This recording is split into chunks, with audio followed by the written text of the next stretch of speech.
Со едногласна одлука Советот на општина Кочани издвои 2 милиони денари како почетна помош за граѓаните чии објекти и друг имот се оштетени од пожарот што го зафати Кочани на 2 август.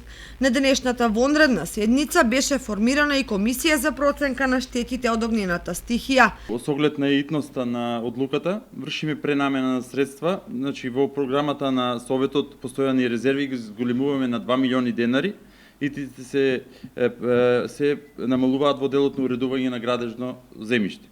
Сметаме дека овој износ за почеток е доволен за првичните штети кои ќе произлезат, истите да бидат надоместени. Од пожарот во западниот дел на Кочани настрадаа куќи и помошни објекти во Белското мало, како и штали со крупен добиток и живина. Ова што се случуваше вчера околу Кочани го зафати точно пожар кој навистина направи огромни штети и штетите може да бидат уште поголеми.